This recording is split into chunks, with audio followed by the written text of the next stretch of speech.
Gayatri college Sanchore के online class में आप सभी विद्यार्थियों का स्वागत है।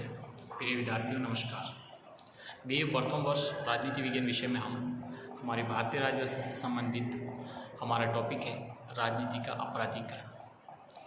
हम पिछली कक्षाओं से देख रहे हैं कि राजनीति का अपराधीकरण किस प्रकार से हमारे लोकतंत्र के लिए चुनौती बनकर उभरता जा रहा है तथा हमने यह भी अध्ययन किया है कि राजनीतिक अपराधीकरण किस वजह से बढ़ रहा है, ऐसे उदय के कारण क्या क्या है।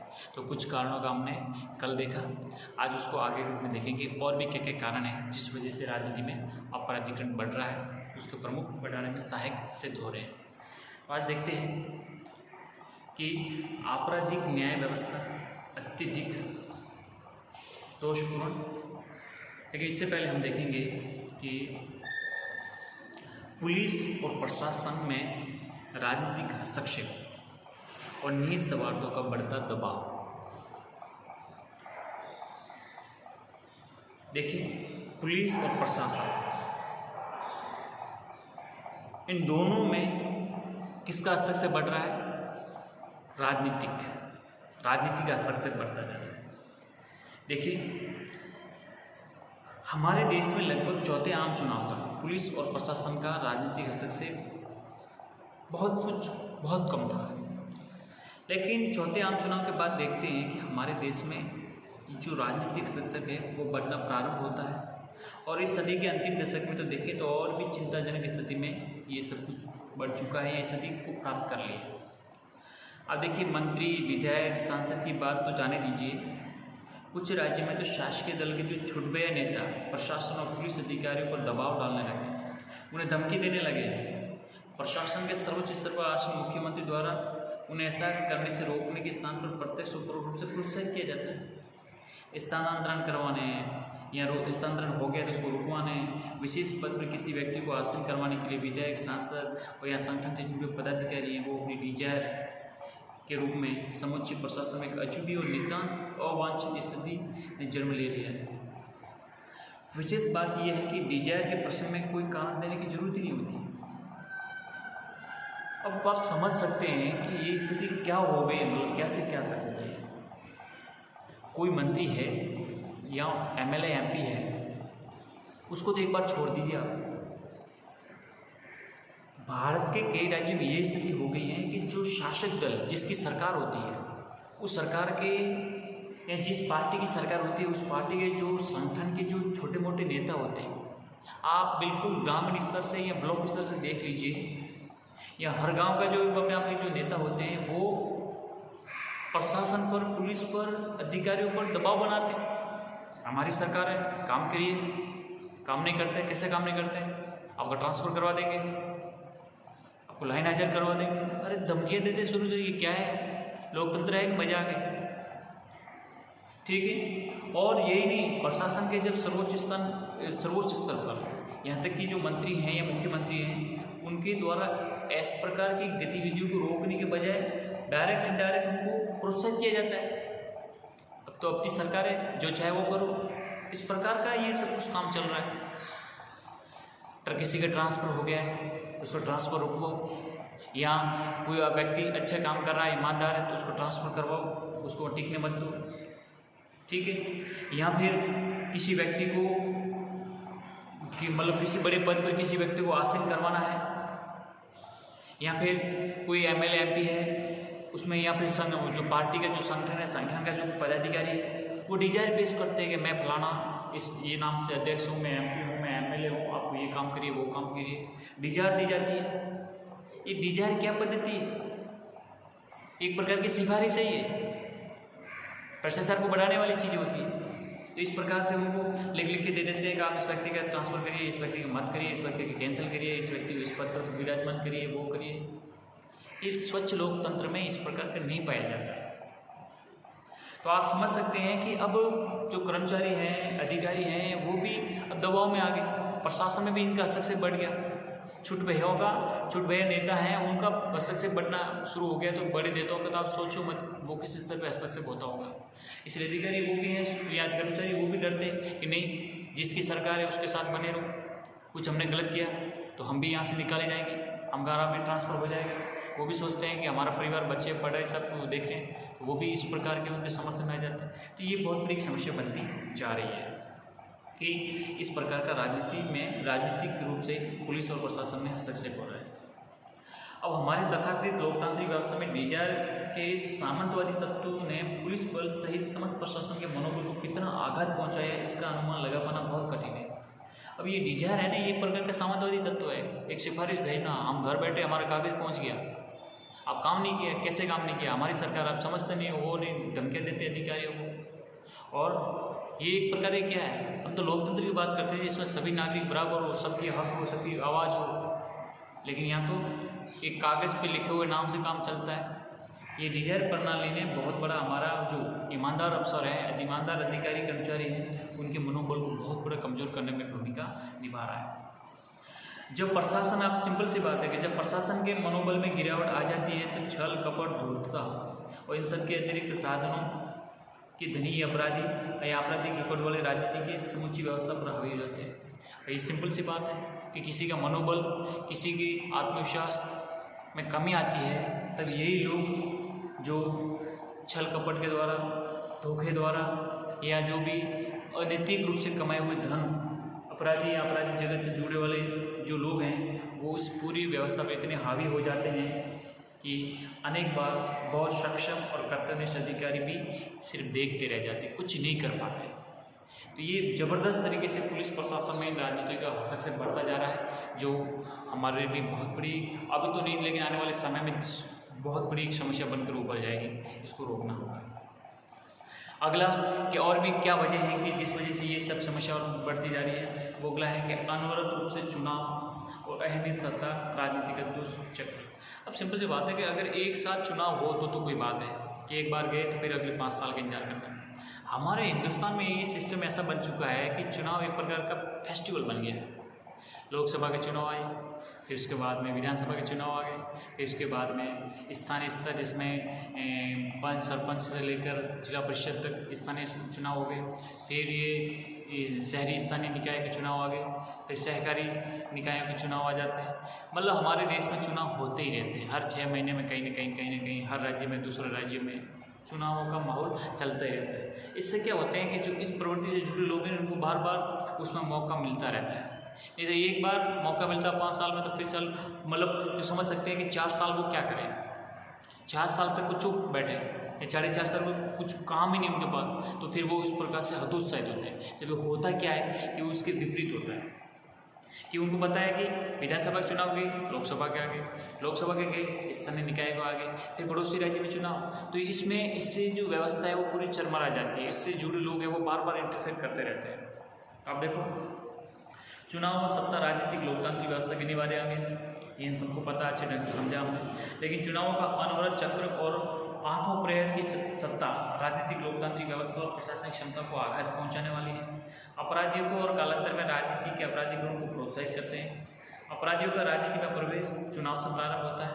प्रारंभ में भी फर्जी मतदान है, मतदान केंद्रों पर कब्जा करते हैं, विरोधी मतदाताओं को वोट न डालने की धमकी देते हैं, मारपीट गुंडागर्दी करते हैं आदि के आधार पर उम्मीदवारों और राजनीतिक दलों को मदद देकर उनके निकट आ जाते हैं कि इस प्रकार का काम करके वो बड़े बड़े नेताओं के नज़दीक आ जाते हैं। 1967 से पहले तक सामान्य चुनाव है वो 5 वर्ष में एक बार चुनाव होते थे, लेकिन 1967 के बाद में चुनाव का कोई कैलेंडर या कोई ऐसा सिस्टम नहीं रहा है। आए दिन चुनाव होते हैं और देश में सदैव चुनाव का वातावरण बना रहता है। आए दिन के चुनाव से बहुत बड़ी संख्या में अपराधियों का राजनीति में प्रवेश होता है। अब ये छोटे से स्तर में प्रवेश कर लेते हैं, उसके बाद से ये धीरे धीरे आगे बढ़ते रहते हैं, आगे चुनाव में आंदोलन रूप से आगे काम करते रहते हैं। इसके अतिरिक्त देखें कि संसदीय व्यवस्था के कारण प्रधानमंत्री, मुख्यमंत्री का कार्यकाल है लोकसभा विधानसभा के बहुमत पर निर्भर करता है। मिलीजुली सरकार है तो उसमें तो और भी इस प्रकार के लोग ज़्यादा प्रोत्साहित होते हैं अपराधी तत्वों के। तो मुख्यमंत्री को सदैव अपने पक्ष और विपक्ष के विधायकों की गिनती करनी पड़ती है।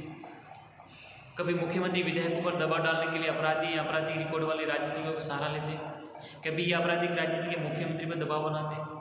जासूसी, प्रलोभन, ध्वंस डपट की इस राजनीति में अपराधी अपनी भूमिका बना लेते हैं और अपराधी राजनीतिज्ञों की भूमिका और भी बहुत बढ़ जाती है। इसके अतिरिक्त आए दिन रैलियाँ विविध रूपों में राजनीतिक शक्ति प्रदर्शन भारतीय राजनीति का एक अनिवार्य अंग बन चुकी है। आंदोलन, रैलियाँ, सब कुछ इस प्रकार का काम होता रहता है।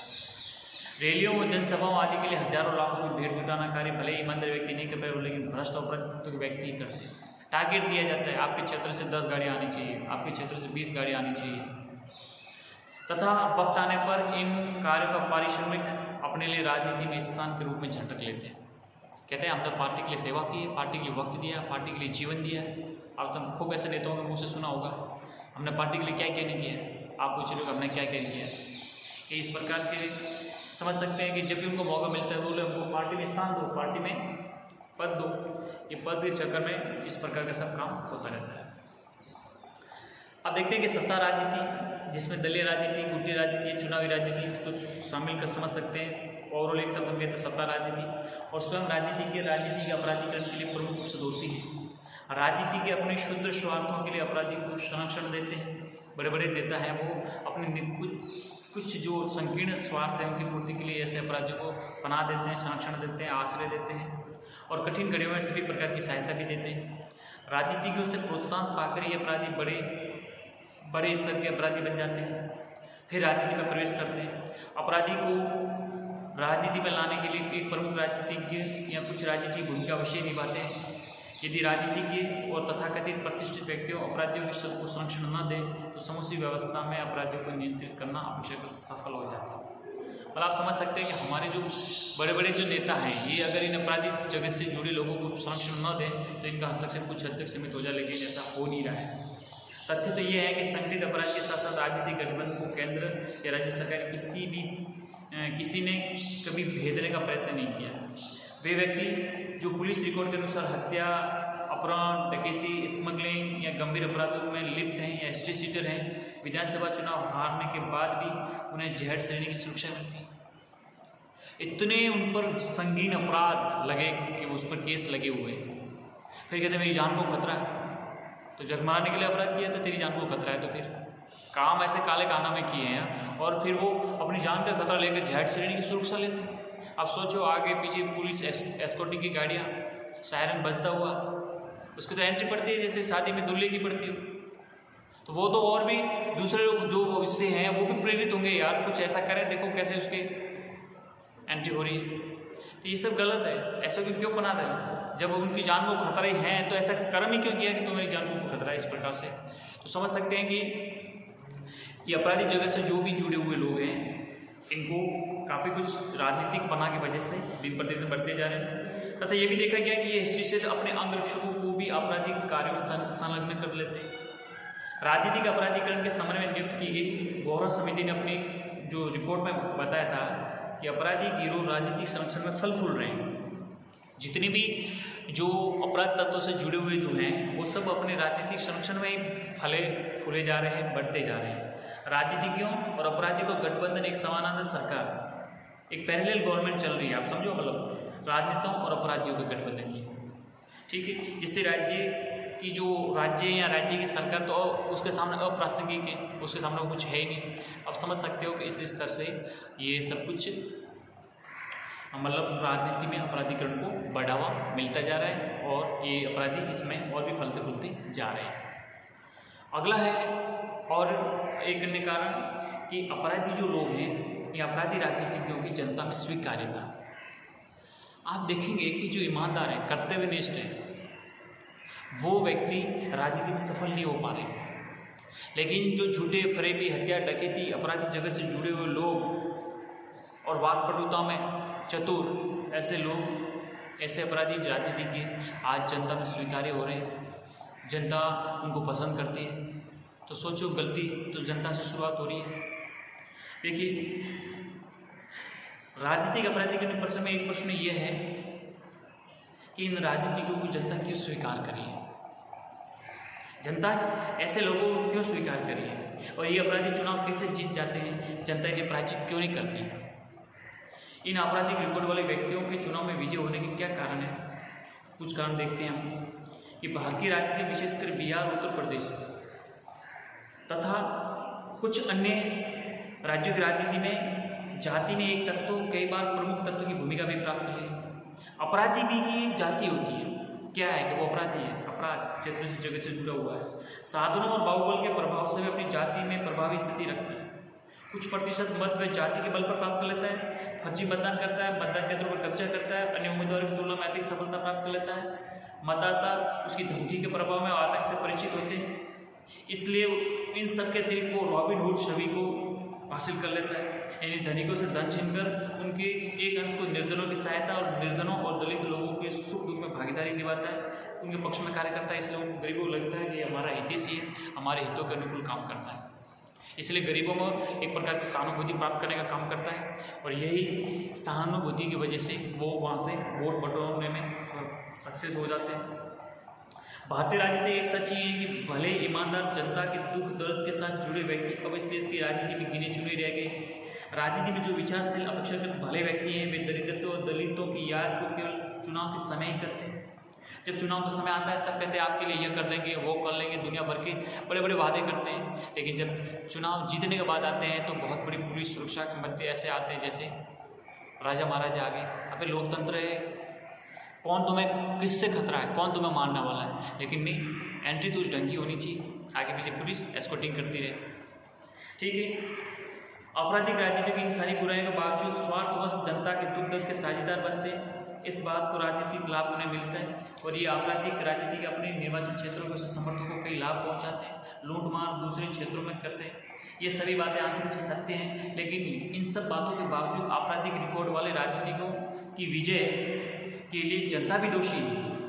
सामान्य जनता धौंस डब्बस और संकीर्ण हितों से ऊपर उठकर देश के व्यापक हित की बात वह न सोचती है और न सोच पाती है। तो सोचो, ये सब समस्या हो रही है, तभी से ये सब कुछ, ये समस्या आखिर कमी कहाँ से है? कमी हमारे से। ठीक है, तो ये बहुत बड़ा कारण बनता जा रहा है। अगला कारण देखें कि शासन की क्षमता और गुणवत्ता में भारी कमी। देखिए, समाज में जब अपराध बढ़ते हैं, अपराधी समाज में सम्मानित स्थिति प्राप्त कर लेते हैं, तब राजनीतिक अपराध की स्थिति बनती है। समाज और समस्त व्यवस्था में अपराधियों के बढ़ने और अपराधियों की समस्त व्यवस्था में सम्मानजनक स्थिति प्राप्त होने का एक बड़ा कारण है शासन की क्षमता और गुणवत्ता में उत्तर भारी कमी। शासन की क्षमता और गुणवत्ता दोनों में ध्यान रखना।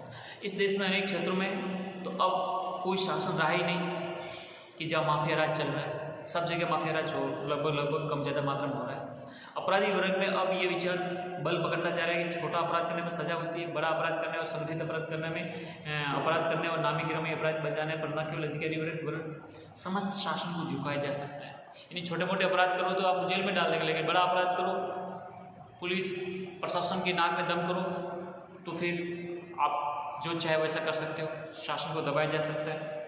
लगभग 1.5 दशक से तो शासन ने अपराधियों आतंकवादियों के सम्मुख भले खुले रूप से घुटने टेकने की नीति अपना रखी।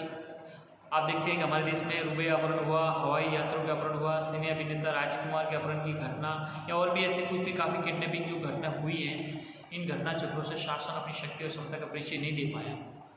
स्थानीय स्तर पर, प्रादेशिक स्तर पर और राष्ट्रीय स्तर पर देखें तो जब शासन अपराधी और आतंकवादी सामने घुटने टेकता है तो पुलिस बल सहित समस्त प्रशासन के मनोबल को भारी गिरावट आती है, कमजोर साबित होते हैं उनके सामने। अपराधियों और आपराधिक रिकॉर्ड वाले व्यक्तियों की राजनीतिक महत्वाकांक्षा को प्रोत्साहन मिलता है, सामान्य जनता की नज़रों में प्रशासन मखौल की वस्तु बनकर रह जाता है। प्रश्न तो ये है कि जब सर्वोच्च स्तर पर और उच्च स्तर का प्रशासन अपराधियों के सामने दोहरा होकर जब झुकता है, तब स्थानीय स्तर के प्रशासन अपराधियों को मुकाबला कैसे करेंगे? अब सोचो, शासन क्षमता, गुणवत्ता, प्रतिष्ठा में सुधार के लिए राष्ट्रीय स्तर और राज्य स्तर पर राजनीतिक इच्छा शक्ति सर्वत्र का बहुत बड़ा अभाव दिखाई देता है, जो ये भी एक कारण बनता है। अंतिम कारण देखते हैं कि आपराधिक न्याय व्यवस्था अत्यधिक दोषपूर्ण है इस प्रकार से कि समाज के बढ़ते हुए अपराधों और अपराधियों की सामाजिक व्यवस्था राजनीतिक प्रतिष्ठित हो पाने का एक बहुत अधिक प्रमुख कारण देश की समस्त आपराधिक न्याय व्यवस्था यानी क्रिमिनल जुडिशियल सिस्टम है, उसका अत्यधिक दोषपूर्ण होना। देश के आपराधिक न्याय व्यवस्था वस्तु तो समस्त न्याय व्यवस्था आज भी वही है जो आज से लगभग 2 सदी पूर्व औपनिवेशिक शासन में शुरू हुई थी। इस न्याय व्यवस्था का जो मूलभूत सिद्धांत है कि 100 अपराधी भले ही सजा पाने से रह जाए, लेकिन एक निरपराधी को सजा नहीं होनी चाहिए। 100 अपराधी भले ही सजा पाने से रह जाए, लेकिन किसी भी एक निरपराधी को सजा नहीं मिलनी चाहिए। कोर्ट ये मान के चलता है कि आपने कोई अपराध किया ही नहीं है, आपको पूरा मौका है कि आप अपने को निर्दोष साबित करो। इसी से जुड़ा एक दूसरा है कि संदेह का लाभ। कई बार ये होता है कि कोई पुख्ता प्रमाण नहीं मिलता है, या ऐसा कोई प्रमाण अकाट्य प्रमाण प्राप्त होने पर ही व्यक्ति को अपराधी समझा जाएगा, उसके बाद ही सजा दी जाएगी। कोई गवाह, सबूत, साक्ष्य सबूत नहीं मिल पाते तो फिर वो छूट जाते। तो इस न्याय व्यवस्था में न तो बदलते हुए समय और परिस्थितियों के चक्र को यूँ कहें कि एक प्रकार से बैलगाड़ी युग से हेलीकॉप्टर की यात्रा को दृष्टि में रखा गया है, और नहीं इस बात को दृष्टि में रखा गया है कि न्याय व्यवस्था का समाज के प्रति और समाज के उन भले व्यक्ति के प्रति क्या दायित्व होता है। समाज कंटेंट जिनका जीना दुभर करे, सब संदेहास्पद व्यक्ति कानून की गिरफ्त छोड़ जाए तो समाज को भले व्यक्तियों के लिए त्राहिमाम के अतिरिक्त क्या शेष रह जाएगा। सारी न्याय व्यवस्था का झुकाव अपराधी की ओर है, जैसे भी संभव हो उसे बचाने की ओर है। यदि उसके पास निपुण वकील और वकीलों की पैरवी के साधन है, न्याय की लंबी अनावश्यक प्रक्रिया, अंतहीन कानूनी बहसें, वकीलों की पैंतरेबाजी, गवाहों की लंबी संख्या, गवाह का अपने पूर्व बयान से मुकर जाना, एक के बाद दूसरे तीसरे न्यायालय में अपील आदि का प्रयोग साधन संपन्न अपराधी बचने में बिल्कुल सफल हो जाते हैं। यानी अगर किसी ने कोई अपराध भारी भरकम किया है तो वो एक से दूसरी न्यायालय में अपील करते उसकी पूरी जिंदगी निकल जाती है, लेकिन उसका फैसला नहीं आ पाता है। जस्टिस डिलेड जिसको कहते हैं, इससे से बहुत हल्के और नितांत पर्याप्त शब्द है। न्याय व्यवस्था में सच्चाई यह है कि 1 लाख हत्या के मुकदमे होते हैं, 100 मुकदमों में सजा भी नहीं हो पाती है। गत 2 दशकों में न्यायपालिका न्यायिक सक्रियता को अपना देश की निरंकुशता और अपूर्णता रोक लगाने के लिए आंशिक सफलता प्राप्त की है, लेकिन न्यायिक सक्रियता से समस्त न्यायपालिका की कार्यपालिका में कुछ सुधार नहीं हुआ। न्यायपालिका ने अपनी कमियों दोषों को दूर करने की चेष्टा नहीं की है। जरूरी है कि इस पर जल्दी से जल्दी बड़ा कदम उठाएं। ठीक है, फिर इनके अतिरिक्त और भी देखते हैं कि जातिवादी और सांप्रदायिक राजनीति ने भी इस राजनीतिक अपराधीकरण को बढ़ावा दिया है, इसको और भी फैलाने में इनका योगदान साफ है। तो ये हमने देखे हैं कि राजनीतिक अपराधीकरण के क्या क्या कारण हैं। हमने पिछली कक्षा और आज की कक्षा में सभी प्रमुख बिंदुओं और मुद्दों पर ध्यान केंद्रित करते हुए देखा कि हमारे देश में लोकतंत्र में किस प्रकार से राजनीति का अपराधीकरण बढ़ता जा रहा है और किन प्रकार से चुनौती बनकर उभर रहा है।